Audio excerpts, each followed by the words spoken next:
This feels like the time of the season where you can really gauge who the true contenders and the pretenders are in the National Football League. And I've got a good gauge on who I believe can go and win it all. And I watched one of them last night on Sunday Night Football where the Green Bay Packers lit it up in the second half. This was an unbelievable performance from Jordan Love, from this offense as a whole. I've got a few key takeaways for Green Bay's side of this, and obviously for the Pittsburgh Steelers as well. This was a very disappointing second half where you win this game and you feel like the Steelers can go out there and beat a lot of teams in football. And I've got a funny analogy for you guys here as well. All right, let's talk about the Packers first of all here. Major second half win, just a game that they had to have, because there's been a lot of noise around Green Bay over the last few weeks, whether it's, okay, do we like the way this team is winning? You tie against the Cowboys, you lose against the Browns, but yet you're keeping these games close that you should be flat out destroying these teams. And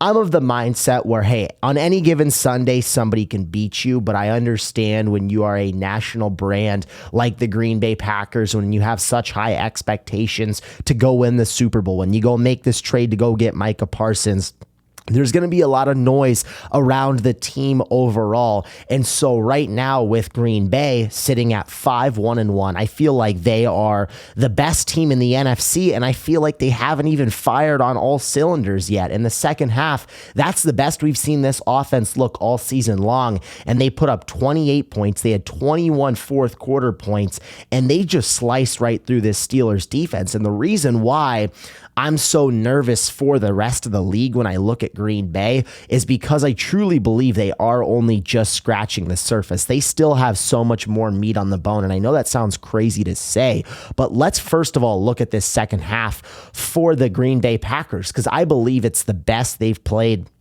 in terms of a half of football this entire season. But I think it maybe is the best half of football that Jordan Love's ever played throughout his entire career. At one point, he had 20 straight completions, ladies and gentlemen, 20. I don't know if you guys realize how rare that is. The ball did not touch the turf in 20 straight throws for Jordan Love. In the second half, he had 214 yards, 2 touchdowns, and a 148 passer rating. He was absolutely cooking.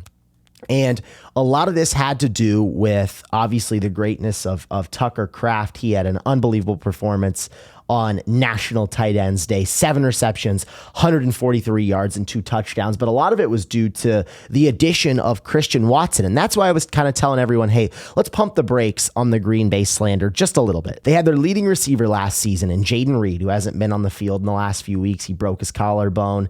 And then you have Christian Watson, who we hadn't seen since last year with the torn ACL. He finally just returned and had 4 receptions for 85 yards. And this offense looked completely different with him back in the mix. You have to factor in a few different things into this equation where the Packers can go on a Super Bowl run and why I believe this offense is still so good. First of all, the run game really wasn't a threat, and it's normally one of the better ones in all of football. Emmanuel Wilson came in and gave this team a huge spark. He was really fun to watch. He was really good in the second half of this team. But Josh Jacobs, only 13 carries, 33 yards. This is normally a guy that it is at a bare minimum getting you 70 yards. He was the reason why this team was so excellent offensively last year with all the injuries in that receiving core. That's number one. Run game wasn't a threat with Josh Jacobs. Number 2, you didn't have Jaden Reed, who was your leading receiver last year on the football field. He hasn't been there for the last few weeks. And number 3, this is your first game back with Christian Watson. I look at all 3 of those things and say, once the Packers can get all of those things together, I don't know how you're going to stop this team offensively, because Jordan Love is one of the premier quarterbacks in the National Football League. We've seen him get hot at the right times before. And mind you, this is only his 3rd full season in the NFL starting. This is number 3. In year number 1, the Packers get super hot on the back half of the year. They beat the number 2 seed Cowboys in the postseason. Then they nearly beat the 49ers, who almost went on to win the Super Bowl. And then last year, the Green Bay wins 11 games. They lose in the first round. Love throws 3 picks, but the receiving core was awful. The offense just all around was not that good. But hey, you can't throw 3 picks and expect to win a playoff game. I look at this year as the season where they can put everything together. That's why you went and traded for Micah Parsons. That's why you paid him this type of money, ladies and gentlemen.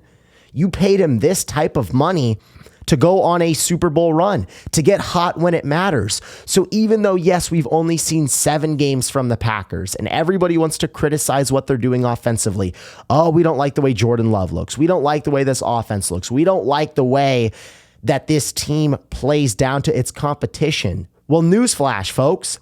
The Packers, over the last few years in the Jordan Love and Matt LaFleur era, have gotten hot when it matters the most in the second half of the season.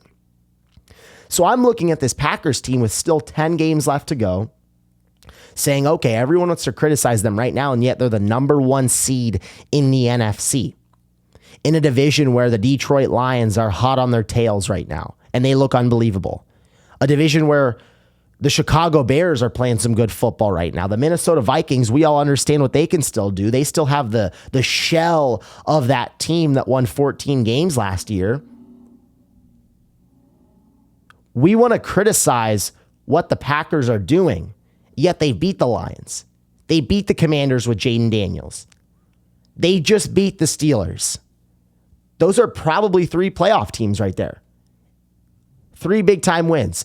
So I'm really liking what I'm seeing from this Green Bay team with all things considered. I know everybody wants to criticize them.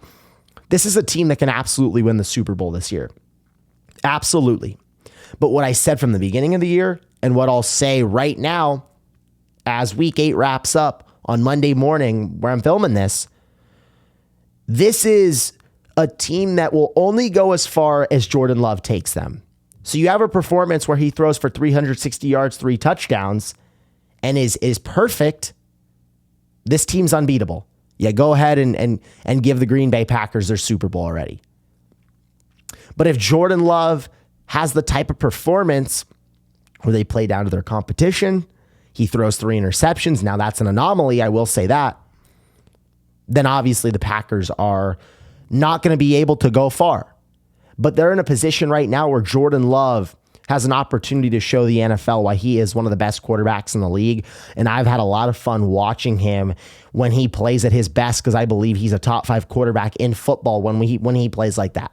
He's a top 5 quarterback in football when he plays like that. And that's why the Packers brought out the Brinks trucks in order to pay him.